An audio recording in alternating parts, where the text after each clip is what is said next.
Hi everyone! Welcome again to my channel. And today's video guys ay andito ulit tayo ngayon sa loob ng aking mini greenhouse. So sinara ko nga pala dito sa gilid kasi kanina pa kumukulog, baka biglang umulan. So sinarado ko dito. Pero dito sa kabila ay naka-open pa rin. So i-update ko nga pala kayo kung ano na yung hitsura ng pinropagate natin na dahon ni Crispit Beauty. So, ito nga pala yung ginawa nating model na Crispit Beauty. Ito, ayan. Meron akong nilagay dito na puti. Tinusok na puti. So, ito yung palatandaan ko na ito yung, kinunan ko ng dahon na ginawa kong propagation. Ayan. So, parang magkasing laki lang sila, no? Pero, parang siya, konti lang. Napaka-konti, medyo maliit lang siya ng napaka-konti. Ayan. Pero hindi halata. Ayan, oh. 'Di ba? Parang magkasing laki lang. So, tingnan natin kung ano na yung latest nila sa mga dahon na tinanggal natin dito. So, isang buwan na. Kasi tinanggal ko yon ng mga May 22. So, ngayon is May 23. So, tingnan natin. I-update natin. So, nandito nga pala yung lugar niya. So, mula nung umpisa, nasa talaga siya, nasa gitna ng mga malaking pots. So, tingnan natin. At nagdilig nga pala ako nung nakaraang araw, diniligan ko nga pala to. Pero, moist lang sa ibabaw.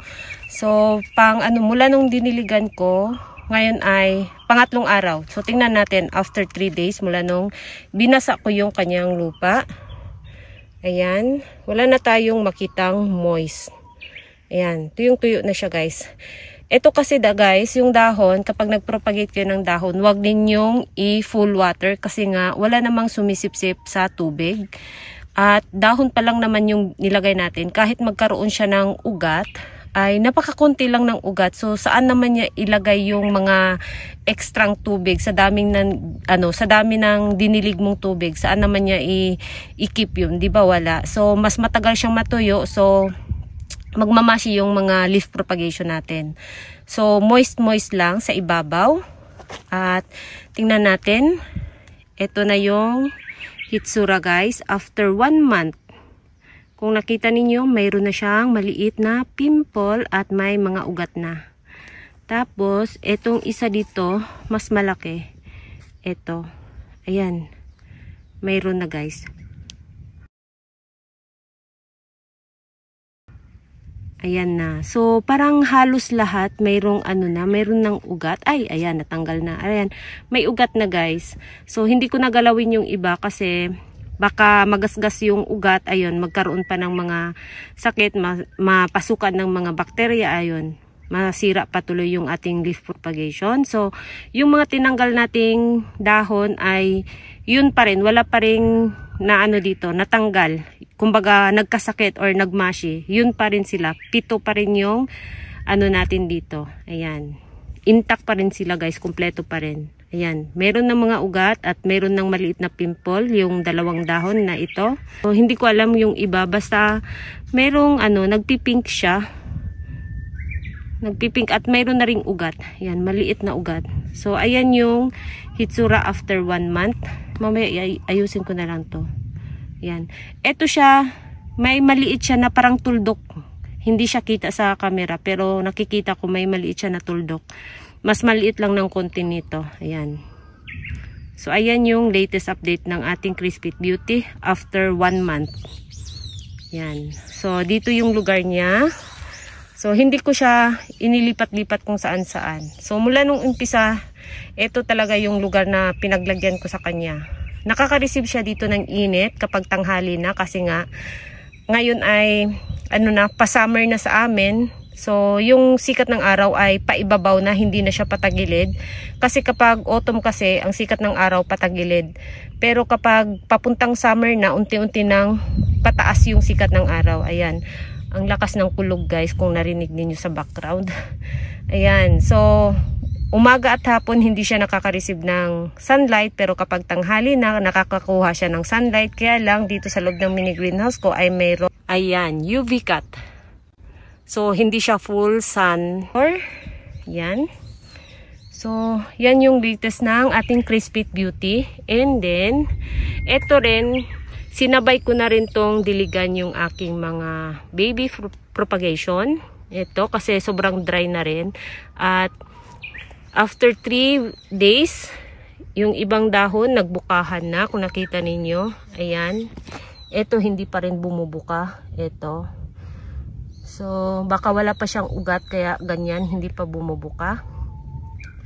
Tapos ito naman, mga dahon to ni ni PVN. Ito. Ayan, mga dahon ng PVN. Nagpropagate ako ulit ng dahon ng PVN. At meron na ako ditong mga babies ng Lilasina. Yan. Buti na lang at hindi ako bumili ng Lilasina kasi gustong-gusto ko talagang bumili ng Lilasina. At buti na lang ay hindi ako nakakita ng Lilasina. Kasi mayroon na akong mga propagation at mayroon din dito. Ayan. Ayan, nagpakita na yung, siguro ito is last year to. Ayan, wala kasing pangalan. So, naano ko na lang sa mga kitsura kung ano siyang klaseng Echeveria. Ayan, ito Lilasina yan. Sigurado ako kasi malapad yung dahon. Tsaka ito. Ayan.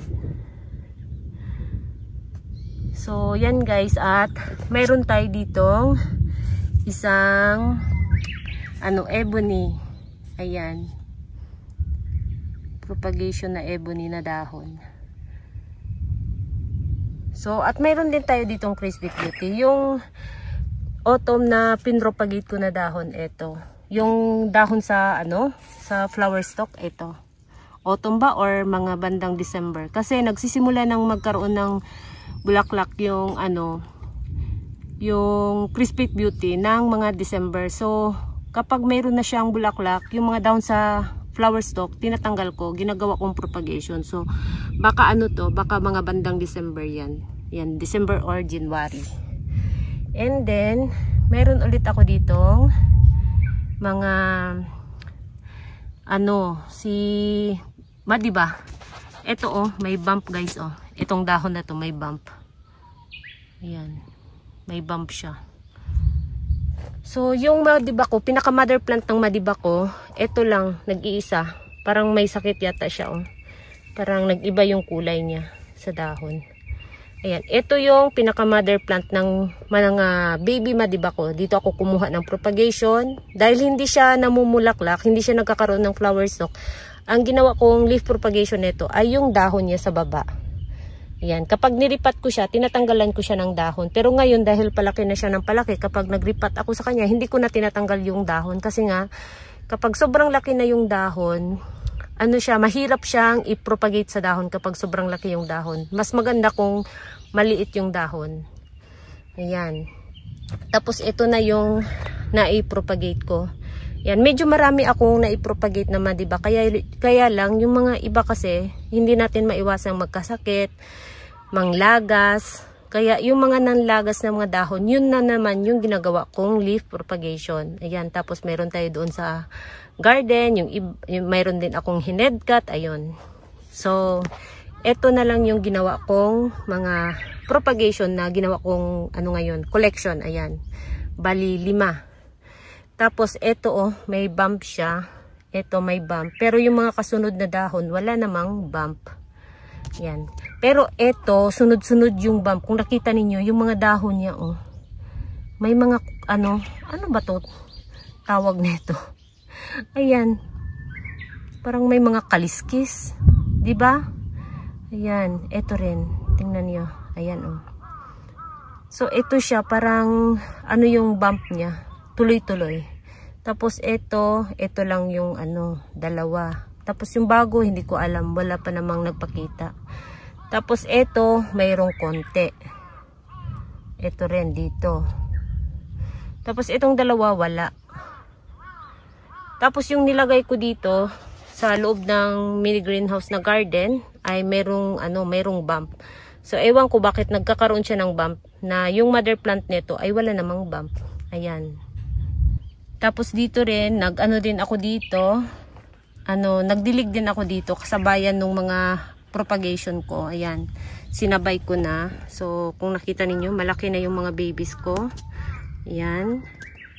Yung mga cuttings ko last year ng autumn, ayan, malaki na.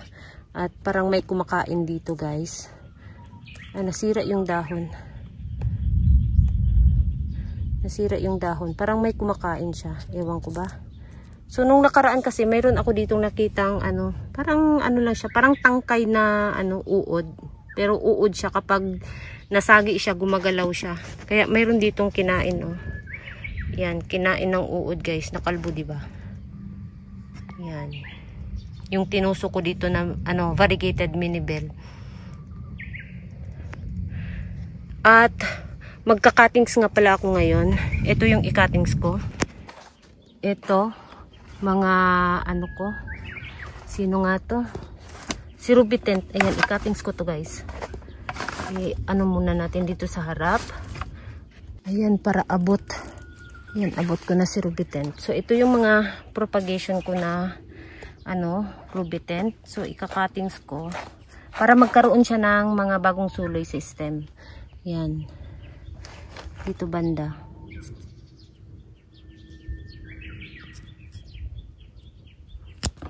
Yan.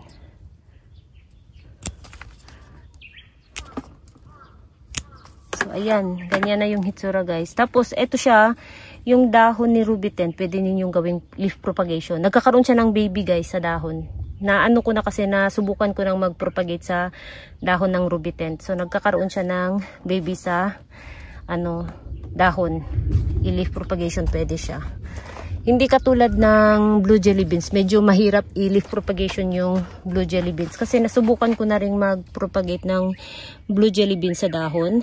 Kaya lang, hindi talaga ako nag-success. Merong iba, nag-success naman sila. Pero ako, never pa akong nag-success sa leaf propagation ng blue jelly beans. Yan. Mas pa ako nito. Itong mga Ruby Tent. Mas okay pa ako nito. Yan. Para dumami yung aking Ruby Tent. Kasi gusto ko tong dahon niya. Mapula siya. Mapula-pula. Yan. Napakahaba na, no?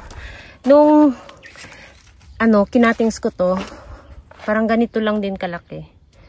Yan. So, ngayon, ganyan na, guys. Oh. Diba? Ayan. At medyo malapad yung dahon niya. Ayan. Kinalbo ko na naman yung aking Ruby Tent. So, kung gusto niyo ipalash yung inyong mga ganito, Ruby Tent, or ano pa ba yun? Yung blue jelly beans, nyo lang, i-cuttings nyo lang para magkaroon ng bagong suloy system. Tapos, hindi siya leggy kapag kinatings nyo ng kinatings. Yan. At mas dumami pa yung mga, ninyo, blue jelly beans ninyo. Yan. So, ayan. So, after 1 month, ipakita ko na naman sa inyo, i-update ko na naman kayo kung ano na naman yung hitsura nito. Para makita ninyo kung ano yung mga improvement nila pagkatapos nilang i-cuttings. Yan. At, siguraduhin nyo lang na yung gamitin ninyong gunting ay malinis. Na disinfect ninyo, pwede ninyong pakuluan, buhusan ng mainit na tubig, ayun. Or mayroon talagang pang-spray na pang-disinfect. Pero ayun nga, medyo mahal yun.